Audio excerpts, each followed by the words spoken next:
connoisseurs, Roseanne devotees, Roseanne fans, Roseanneaholics, Roseannemaniacs, Roseannophiles, Rose addicts, and Roseanne zealots. Welcome to Roseanne Retrospectives. I'm Pat. I'm Blake. I'm Scott. This is the podcast where we forage through the Roseanne subdimension. What is the Roseanne subdimension? Well, in the series finale of the show, the Roseanne subdimension is revealed when we learn that Roseanne has really been writing a book about her life, and what we've been watching is her version of the story. In an effort to distinguish the Roseanne subdimension from the Roseanne reality, we review each episode of the show. Today's episode is Season 1, Episode 9, Here's to Good Friends. Or the episode where Dan punches someone. So basically what happens this episode is Roseanne plans a birthday bash for Dan at the Lobo Lounge. The party turns sour when a drunken bar patron picks a fight with Dan over use of the pool table. That reminds me of the arcade. A furious Roseanne prevents Dan from fighting, embarrassing Dan. Meanwhile, Becky is nervous about meeting and having dinner with her boyfriend's parents. At the end of the episode, spoilers, Roseanne and Dan reconcile, and Roseanne lets Dan sucker punch the bully. So this is probably my favorite episode of the first season. I agree. This is the most entertaining episode I think we've seen so far. It's also like the first real episode where it finally gets to the heart of things and you finally start feeling like actual inner turmoil and drama. Drama! This feels like a Roseanne. This is what I remember when I think of Roseanne. Yeah, Less this is fighting. the beginning of it. It gets real. That's my impression of Roseanne. This episode was one of the reasons I got into the show in the first place. Ooh. This is a winner right off the bat. It's pretty bare bones, actually, in terms of plot. There's an A storyline that Dan's getting old and he wants to beat up some guy. And then there's the B storyline that Becky goes to dinner. But the B storyline only has like 2 points. Becky goes to dinner and Becky spits in her purse. Yeah. Wait, Yeah. is that those are the 2 points? Yeah, I mean, that's about it. Well, and Becky's boyfriend Chip's mother comes over and meets Roseanne for the first time, and like Dan's not there to meet her because he's at the bar plotting his revenge against Bobo, the scary dude. I like that his name is Bobo. That was a great choice for like a random bully in a bar. That's such a nonsensical name. Yeah, And it's to make him comedic, I guess. Right, So that they you go can to- laugh at the bully. they go to- Ha ha, his name. Ha. They go to great lengths to make us hate the bully, to make us not want to be on his side. Yeah, he doesn't do anything right. He's just evil. He's And pure Andy evil. steals Dan's hat. He steals Dan's hat. He He's just a- challenges him. Dan's having a good time, and like that bothers him. He's just an alpha male. He's just an alpha male turned up to 25. So the reason I like this episode is kind of strange. Watching this and seeing like how randomly violent Dan was and seeing Dan talk about wanting to punch people and like get in fights made me feel better about myself. Oh, that's good. That is good. Yeah. So like that was my gateway point to Roseanne. Dan really backed down, and Yeah, well, he could have taken that dude. I have a theory about this episode, and I might be wrong, and I'm sure that both of you would tell me that I'm wrong. I think this is the episode where Dan dies in real life. I think in real life, Dan died on his birthday of a heart attack at the Lobo Lounge. There's like 8 references to Dan being a dead man or dead or deceased in this episode. there are. I actually wrote a bunch of those down. Let's see. Awesome. So, Dan gets home from work that day, the day of his birthday, before he goes to the Lobo Lounge, and he's all sore because he was showing off for some guy at work. And Roseanne is kind of egging him on, and he mentioned something about how he ain't dead yet. Wow. And then when Bobo challenges Dan at the Lobo Lounge, and they're by the pool table, he says he's talking to a dead man. Looks Oh my Dan in gosh. the eye and says, "I'm talking to a dead man." I mean, it's a little like the Beatles, Paul is dead type of thing. Dan is dead. Dan bro. is dead, yeah. Dan is the Oh. walrus. Wow. Was there another one? Oh, he's a dead man with a sense of humor. That's what the bully says to him. Right. Oh, I didn't know a dead man could have a sense of humor, or something like that. And then he says again, I'm talking to a dead man. It's like Roseanne Barr, the real Roseanne, planned this all from the beginning. This is a literary work. It was very conscious. It was very Ah. crafted by her. It's awesome. So what else do we think was real about this episode? Do we think this whole premise actually went down on Dan's birthday, or what do we think? What do you think that Roseanne rewrote? Well, okay, so here's my thing is, I think that in the real life, I don't think he died, but that's a good theory. I think, he got beat up by the guy on his birthday. I think that in the real life, he did ignore Roseanne's request that he not fight, and he proceeded to fight with the guy, and the guy, like, really beat him up hard, and totally won that fight, and Dan was just, like, pissed because of that. Okay. And that's why he's all pissed when he drives home with Roseanne, and Roseanne's mad at him, and is like, you promised me you wouldn't fight anymore, and all that business. And Yeah. then he goes back to the bar the next day so he could sucker punch the guy because he's, like, mad that he got beat up. Right, the he's a first sore day. loser. He's just a sore loser. Yeah. He's like, I want to beat you up again. The only way he can win is when he punches him when his back is turned. I think that part did happen in the episode, and I think it did happen in the Roseanne reality. I'm on board with all of that, except I do think at the beginning of the episode when Dan is complaining about being sore from construction work, that this is a cover story, and he's been getting into fights at bars like without telling Roseanne. I think that man. fighting is a serious problem for him. Oh, He gets it's- belligerent. That's why Bobo, like, seemingly without provocation, was attacking him. Because Right, actually he was provoked because Dan was well known as being the guy to fight at that bar. Yeah, everybody knew Dan Connor as like the big man around town. I still think it's funny his name is Bobo. You know, one of the It's writers. outrageous. You know, one of the It's not- writers was like, "What if we named him Bobo?" And like they must have had something completely different in terms of the casting, like What- some kind of bumbling goofus. But like instead they got this like mountain man. No, what if he's French Canadian and it's actually Bobo, as in like pretty. Bobo. Bobo. He's handsome. He is doubly handsome. He looks like he's got a Fabio-ish quality to him. I His think. hair is totally dyed. Yeah. Well, yeah.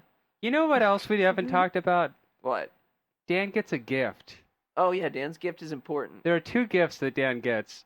The first one that Dan gets is a scarf that Oh, yeah. references a company that we've never heard of, that's never been established, called Four Aces. From what I know, Dan has absolutely no employees and he works with no one else. Until this episode, because all of a sudden he has this work associate, Dwight, who shows up for everything. It's like, And is Dan's new best friend. In the Wild West era, when someone would die, they would bury them with 4 aces in their breast pocket. Nuh-uh. No, I made that up. Blake's Tales of the Wild It's West. a Dan reference. He's dead. I could see how he might be dead, but I'm not fully convinced. Because you're going to be operating from this point on under the premise that Dan is a ghost. I know I'm setting up a shaky foundation for another 8 seasons. It is going to become blurry when Dan actually does die, though. Yes. You So I'm know- going to lay my chips early. Alternate universes usually do turn into multiverses. So this is the timeline in which Dan died in episode 9. This is the timeline where he survived, but then he died in episode 13. And they can only be proven false by future observations. The ultimate culmination of this show should be just the biggest infographic on the internet that describes all of the various timelines that may or may not have happened. You know, it's kind of like the the Link timeline, the Zelda timeline, Yeah, where it is like similar to it's that. fucking confusing. It splits into 3 during Ocarina of Time, and It's you're like the just Tommy Westfall universe. which timeline means which Right. again? So yeah, the 4 aces is actually a reference to Dan being dead. Okay. I'll buy that. It is a Well- company that he now owns that we have to remember for the future. Because I always assumed that Dan was an independent contractor. I thought he was too. He's just, you call up Dan, it was Dan Drywall Man. Right. I assumed his card said Dan Connor, contractor. So at some point between the last episode where him being a contractor was mentioned, in this episode, he formed a company. Yes, and he hired the most annoying person in Lanford to be his side guy. Well, he must have 2 other side guys. Yeah, we don't know the other 2 aces. Well, he does have a couple friends. Oh, there's that weird guy with the beard in the next George and Ringo. episode. Oh, yeah. The other gift that Dan gets is equally interesting. It's an anchor for his boat. and equally symbolic. Yeah, He's at the bottom of the sea now. he is. Oh, what if that's what the guy did to him? He put him to the bottom of the sea? Put him to a watery grave.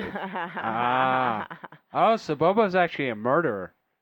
I would buy that. I mean, he is just going into bars looking for fights. That seems a little far off. It's like, Oh, so do you think he sunk him into the Great Lake? is it Lake Michigan? Is that the one Yeah. there? Yeah. Batan's at the bottom of Lake Michigan. Yeah. In one timeline, maybe. It's weird because we haven't heard anything about the boat for like 6 episodes. Yeah, I forgot the boat was still around. I thought, I thought they dropped it. yeah. Well, I completely forgot about the boat. Maybe they shot this one. We didn't check the production order, so maybe they shot this one closer to when the episodes with the boat appeared. Are there 2 episodes with the boat? There's a few. The pilot has the boat. It's not in There's the at garage least one- anymore, though. In garage scenes. Yeah, in radio days, it's gone. There's just a pile of Dan's old songs, Maybe Dan punched the Or, like, boat. a bunch of hippie shit in the chest. Yeah, Dan. Yeah, like he. Oh yeah, we forgot to mention that Dan displays some rage in this episode. Wait. Before we got into that, you guys forgot the 3rd present. Beer hat? No, the 3rd present. I mean, sure, the beer hat. Okay, the 4th Death? present. Eternal life? The 4th present, he got it at the very beginning of the episode. Oh, the breakfast. No, that doesn't count. Oh, DJ gave him. So DJ gives Dan his own hammer. In real life, DJ gave Dan a dead animal. Oh, yeah. A dead animal, a dead rabbit in a box. There is something wrong with DJ. In real life, DJ's a lot darker than they actually depict him in the TV show. okay. It seems He's more really violent. troubled and screwed up and violent. Yeah. Well, we know that Dan is violent in front of the kids because he's violent in front of Darlene. Yeah, in this DJ's episode. reflecting it. That makes sense. I think DJ actually ends up becoming like a serial killer or something. Oh yeah, God. he does kind of seem that way towards the end of the show. No, I think he channels it into his soldier career when he goes off to the Iraq War and dies. Oh, okay. You know? Yeah, Yeah. he's like American Yeah, Sniper. that's something that came right out of Roseanne. Okay. Real Roseanne Barr's mouth. That is what she envisioned. So for the he becomes a character. killing machine. Yeah. Yeah. Only oh, okay. he uses it for good. Exactly. He's Good, he's like with Captain air America. quotes. Oh my gosh, he's like the real life Captain America. Oh yeah, so you were talking about. Oh yeah, so Dan, the morning after Dan backs down from his fight with Bully Bobo, he's in the laundry room with Dwight, and Dwight is really being a jackass and pissing him off by like kind of gossiping about the fight and telling his kids that Dan beat the crap out of this guy, even though what really happened is he stood down. So Darlene's there witnessing all of this, and she's like, "Oh, I want to hear the story." And Dan's like, "Shut up, Darlene. Go sharpen my pencil now. Do what I tell you to do." And Darlene's like, "Holy crap, I can't believe my dad just yelled at me." She just looks like completely shocked and dismayed. Yeah, Dan is grappling with this whole backing down from a fight issue, and he's being really mean to his daughter. And this jackass that he works with is trying to talk him up and suggest that he won this fight. And Dan just won't play along. see, this feels like something to me that probably really happened. And then he's like getting all mad at Dwight, and then he like starts banging on the plywood with his hammer, as in breaking the shit out of the plywood The with drywall. his hammer, the drywall. Yeah. He's like bram, bram, bram, and Darlene comes back in with the pencil. She's staring at him like, "Oh my god, I just got scared again. It's such a Oh dark, my god." such a dark moment. This is Dan being full of rage. It's a very like unflinching moment for this show this early on. Yeah. And then instead of comforting her, he just leaves. Yeah, he just pushes by her. He's like, I gotta get some fresh air. And then he goes off to the bar. And Yeah, nobody and it comforts has a traumatic her. Nobody effect on freaking her. comforts her. And what's really interesting to me is when Chip's mom comes with Chip to pick up Becky for their date. because Becky's going over there to eat dinner. Roseanne is saying hello to Chip's mom and is asking where Dan is, and Darlene comes up and recounts the whole scene of what just happened. I think Chip's And- mom is really interesting. Well, I think her response to that comment is really interesting. She pretends That not too. to hear it. Like, she's Oh, like, jeez. I think it's weird that whenever Roseanne has to depict people that are outside of her world, like teachers or random people or Chip's mother, that like she portrays them as like complete idiots that Yeah, are like yeah. engaged in like very stereotypical like 1980s like American like like what was popular at the time. right, because she comes in from, like, just out of exercise class. It was very similar to how Mrs. Crane was in the middle of like squash gear. Yeah, you're right. It's just a bunch of yuppies. Yeah, That's what America... it's like yuppie condemnation. Yeah. It's like that really was really threatening to Roseanne. In a way, Roseanne is anti-yuppie propaganda. I think like this, we're gonna have steak and videos as like a yuppie slam. Steak and videos. That sounds like a perfect date, though. That's Chip and Becky's first date. You're gonna have steak and watch some videos. Steak That's and a date if babes. you're like 22 or 25. That's not like a date if you're like 10. So wait, if they had steak for dinner, why was Becky spitting dinner into her purse? Oh, yeah. Well, maybe because Chip cooked the steak, and when you let a 10-year-old cook steak, it's 'Cause not done. I kind of missed the end part, and You're right. I blanked on that a little bit. Like all I know was she had a big purse. She was glad she brought her big purse because she just spat all of her food into it. I felt like they were going for a joke and it didn't land. Do you have anything else? I don't know. Do we have anything else? Let's see. Let me check my notes. Dwight's the worst. Oh, yeah, Dwight is the worst. I hate Dwight. Dwight's going to come back in another episode, and I think he sexually harasses Jackie. I hate that Dwight was not set up at all. Yeah, Dwight's just this mystery man. Oh, I know. Oh, for a second I thought he was the dude that Roseanne works with. That's like a jerk. You know, Oh, Pete. Pete. Creepy Pete. Yeah. He I looks was like, kind of like Creepy Pete. Why is Creepy Pete at the bar? When everyone goes out to celebrate Dan's birthday at the Lobo Lounge, Booker is there. Oh yeah. And Booker stands up and is like explaining how he's Roseanne's boss and that he's there. He shouldn't be He there. shouldn't be there. He has no right to be there. And I think that's his only line of like the entire episode. Yeah. He just stands up and announces like, He's hey, there for 20 seconds. hey, I'm George Clooney. Here I am. I'm in this episode. Oh, he's Jackie's date. Oh, and probably. Jackie's similar because that's her only scene also. She Oh, she yeah. just stands up and she's in a sweet blouse and Did she even say anything? yeah, she says like 2 lines and then she disappears. I think maybe this episode works because they're not trying to juggle all these other characters that they haven't defined yet. It's Dan, it's Roseanne, it's Becky. Oh, the writers are getting the hang of this real life sitcom thing. Yeah. So anything else about this episode? Do we want to talk about our favorite parts or do we have any other? Oh, Becky accuses Darlene of being jealous of Becky because Darlene is flat. That's about the Oh, last thing yeah. I could think of. The- That stood out to me because Darlene is 11. And why does Darlene care if she's flat or not? It seems like clear that the last thing Darlene gives a shit Well- about is whether she has a boyfriend or not and whether she has breasts or not, right? So what are our favorite parts of the episode?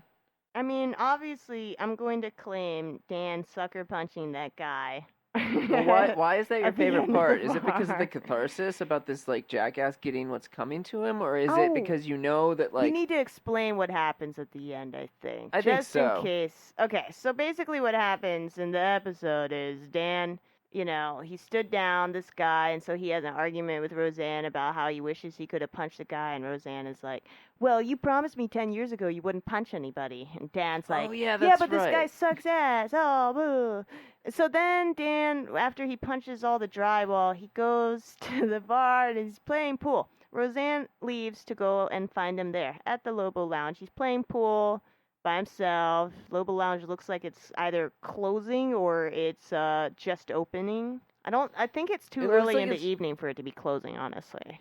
It looks It does seem like that, but it could have just opened, yeah, but there's nobody there. I guess that's true. I thought it was closing time. Yeah, because whenever Because that's a long time for. It does that's seem like- awfully freaking late for Becky to be out. Well, I we feel know- like it's only 9. Yeah, we know Becky got home and Roseanne went right to the Lobo Lounge, and we know it's only like 5 minutes away. But it also, I don't know. Maybe it's like 7 o'clock and the bar Oh, opens maybe at it's 8. Sunday.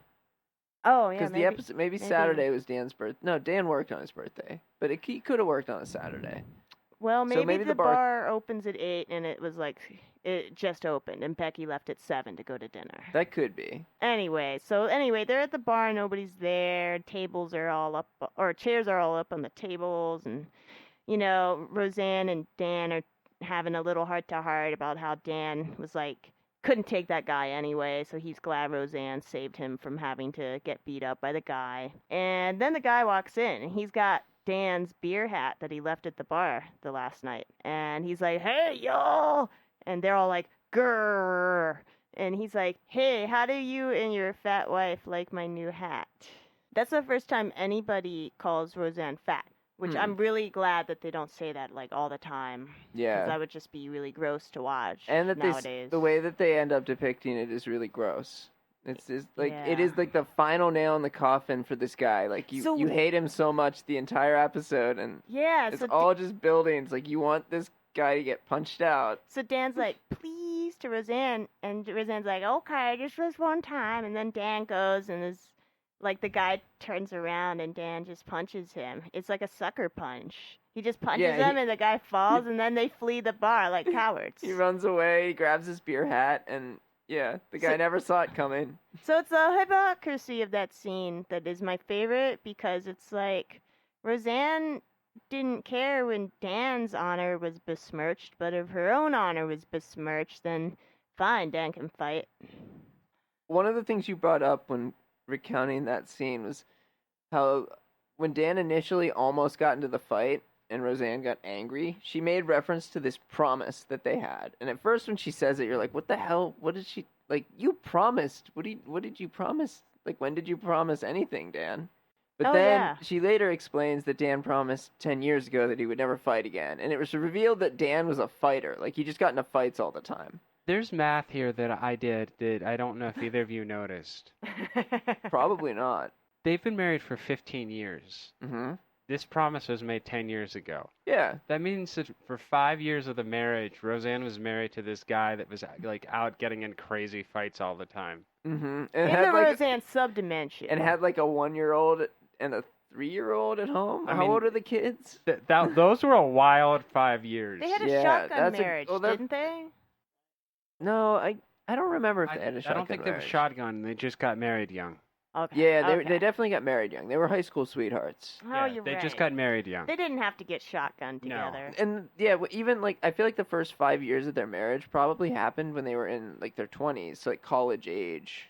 Like 'Cause Dan didn't go to college. that is a No. that was a crazy relationship. Oh yeah, those were rough, wild times at the beginning. Where Dan would go out every night and get into a fight, and Roseanne was like more cool with it then. I feel like there must have been one fight in particular that set this promise into motion. Yeah, there was one where Dan just got busted. It's the one where she talks about it. He came home with a broken nose and a handful of teeth. His What? own, Yeah. his own teeth Who or was someone it? else's? Yeah, that's what I wanted to know.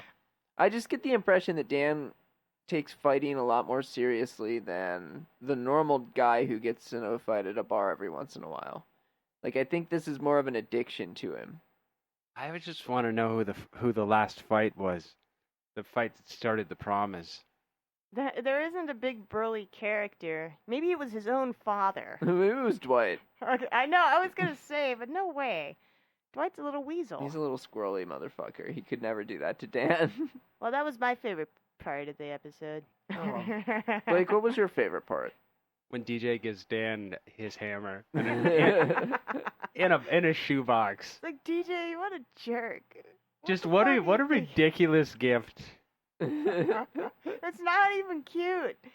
It's not cute at No, all. it's annoying. No, I thought it was gonna be like a turd in a box or something. DJ's own turd. I made this just for you, Dad. Happy birthday. What was yours, Scott? My favorite part is the way Dan goes back to the Lobo Lounge just like waiting for this guy to show back up. He's so enraged. He just goes back to the scene of the crime, hoping this guy comes back. Like he cannot get over it. Do you know how psychotic that is? Yeah, no, it's a major psychotic break that we're Oh, that's witnessing where- in Dan. That's where DJ gets it from. I Well, was this thinking, is- what if he was like there from like noon, just waiting in the parking lot, Okay. See, that to me seems more like in line with what we're witnessing. just waiting, Just like, waiting for the bar to open. this guy, even if he just thinks of coming back, if he I'll pulls into the punch the parking thoughts lot. that he has of coming back. Wow. Yeah, so I love that about Dan because it shows his mindset. Like he is not a grown up. He tells Roseanne that he fears that he's getting old, but he's still like fighting it. He is not mature at all. No, he cannot let this go. He cannot say, "Hey, I've got 3 kids at home. I can't be going and getting into fights with Fabio men at the bar anymore." Yeah, that's my favorite part. So I think that's everything, right? Yeah, I think that's it. I think we've covered everything interesting about this episode. So we're on YouTube at Roseanne Retrospectives. Yeah, that's our channel. We're tweeting now. We're We are Roseanne Retros on Twitter, mm-hmm. and we are RoseanneRetrospectives.tumblr.com. We'll see y'all next 1, 2, 3, evening. Roseanne. Roseanne. 4 Goodbye. Bye. Bye.